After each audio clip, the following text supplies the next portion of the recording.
Yes, I know I made another video of Joe Rogan calling out his buddy Dave Smith over his actual lies and being humiliated by Coleman Hughes during that debate they had, which I thought was actually excellent. But Dave Smith has not learned his lesson from that debate because he's still going on his other buddy Piers Morgan's show because they're really, really soft, right? Soft lob, soft service. I'm going to throw this out for you as easily as possible. And I'm going to also defend you because that's what buddies do, right? They don't keep you accountable nowadays. At least they should. And that's my personal prerogative and opinion. But nowadays they just go, I'm going to throw you a lob, catch it and slam dunk for me. That's easy. Make my show even bigger, Dave Smith, for me. And then if I ask you a question, I want you to back me up. Don't throw me under the bus. Please don't do that. Don't tell the truth to your audience. Don't do that. No, actually side with me because that's what I deserve. And I'm your buddy. Otherwise, I won't come back on. Like, I mean, honestly. So this was on Piers Morgan the other day. Have a watch of this. Now, Piers, to the point that was made before, I'm sorry, you've been interviewing me on this show for 2 years now or something like that. You've had me on a bunch of times. I mean, just tell me, to any normal person, have I ever seemed like I'm sympathetic to Hamas? No. Or that I'm saying that they don't have the responsibility they have? I've come on, I've chastised other critics of Israel on this show before because I think it's goofy when people do that. And by the way, Dave, Hamas, I would say it's perfectly reasonable and intellectually honest to say Hamas are despicable, and what they did on October 7th was a horrendous terror attack, which obviously demanded a response, but that also Israel's response became increasingly disproportionate. I don't think these two things are incompatible.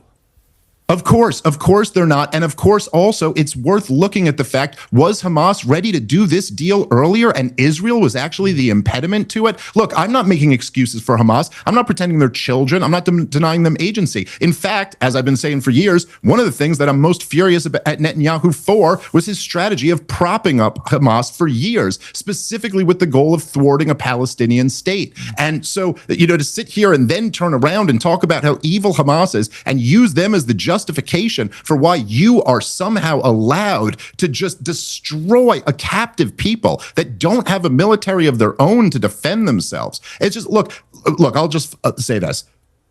There was one poll recently that had, they said right before October 7th, in America, do you sympathize with Israel or Palestine, was plus 48 for Israel. And then the latest poll, it was +1 for the Palestinians. You would be hard pressed to find a 50-point collapse in any issue. Like, just imagine, Piers, if we woke up tomorrow and 90% of America was pro-life. We'd be like, what happened here? I mean, and the reason why this shift is happening is very simply because what Israel's doing to the Palestinians is so indefensible. The relationship between Israel and the United States of America is too bizarre, and it does not make sense in America's interest. And number three, this type of propaganda just doesn't work on people. You can't sit here and say you're the most moral army in the world as a response to my point that you just denied food to an entire civilian population because you claim Hamas is slow rolling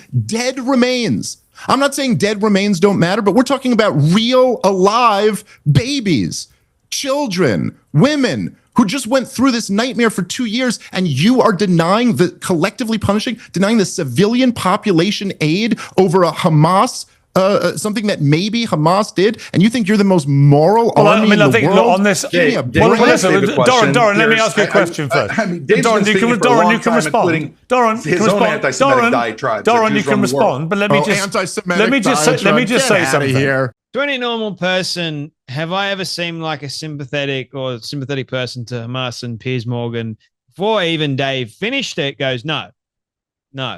And I have also been calling out Israel because Israel's response to the October 7th attack is totally wrong. It's disproportionate, right? Israel wasn't supposed to do what they did because what Israel did was supposedly far worse than what Hamas did, even though Hamas started it and even though Hamas is using the Palestinian people as human shields. So they defy all of the rules of war. But no, let's forget about that. Let's forget about Hamas being a known terrorist organization. Let's forget all that. And to any normal person, according to Dave Smith, has he seemed like he's been sympathetic to Hamas? Well, yes, he has. Let me answer this by saying you spent several years constantly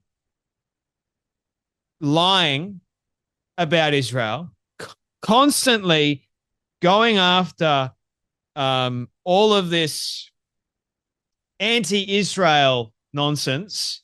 You've been propping up Hamas and all of their propaganda. All of your claims in many, many regards have been disputed and refuted by more brilliant men like Douglas Murray, like Coleman Hughes, for example, because all you do is you go in very, very emotional. There's not much reason, not much logic around it. Then lots of the stuff that you come out with can be easily refuted. Easily. You've refused to condemn Hamas for the October 7th massacre, for raping, kidnapping, torturing, and murdering Israelis because, well, according to you, the propaganda machine from Hamas dictates that I shouldn't call out Hamas because Israel is far worse for stealing aid or for brutalizing Palestinians. He hasn't bothered looking at that. It's all about what the propaganda machine can show you. The same thing goes for Israel too. They're both propaganda. We don't know what's actually real and what's not. That's the truth nowadays, thanks to social media. You've never once held Hamas accountable for their war crimes or genocidal ideology. Instead, you devoted your platform to attacking Israel while intentionally deflecting from Hamas atrocities. Even now, as you try to choke out a pathetic criticism of Hamas to try and redeem your tainted reputation, you're unable to do so without turning the criticism back on Israel. You're not only sympathetic, you're complicit. That's from the Persian Jewess. And by the way, Nathan Livingston of Milk Bar TV has put together a brilliant compilation of the whole Coleman Hughes Dave Smith debate. And you should go and watch it when you have the time because it's fascinating. It really is fascinating. And while you have Dave saying to Piers and asking him the question, to any normal person, do I seem like I'm sympathetic to Hamas? Piers goes, no, but then Dave proceeds to then lie and start attacking Israel. To any regular person, the amount that Dave Smith attacks Israel, rather than going after Hamas and saying that Hamas is at fault for X, Y, and Z, or for lots of things that are going on, instead of doing that, no, he just goes after Israel. Because Israel is the easier target, apparently. Israel gives him the clicks. I think it's been quite profitable for Dave Smith doing all of these debates because the dingbat, the very low IQ person, will look at what Dave Smith is saying and go, he's right about everything. How about that? When you look at someone like Douglas Murray that actually has a brain on him, or Coleman Hughes, you're going, they're logical. They're smart. They've got facts on their side. This is great. See what happens with facts versus reason and rationale. Facts always beat the emotional. You know, the radical leftist types, they're always highly strung and highly emotional because they got nothing. The radical leftists seem to think that you can be a woman if you're a man.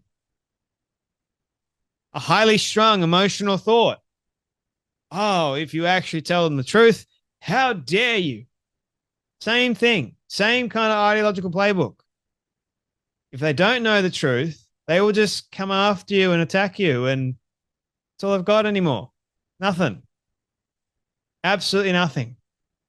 But it's good to see that Dave Smith is once again humiliating himself.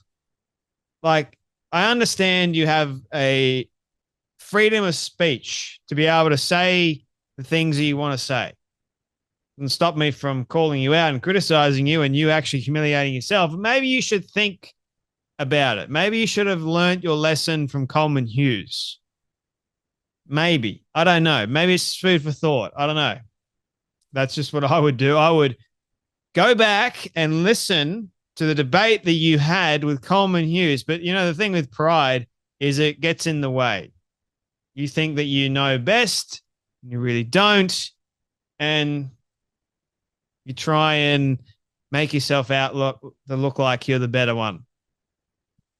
There is no better one except for the humble one in these kinds of matters. And Dave ain't humble. Coleman is. Anyway, that's enough from me, but you guys take care. Be blessed, and I'll see you all in the next video.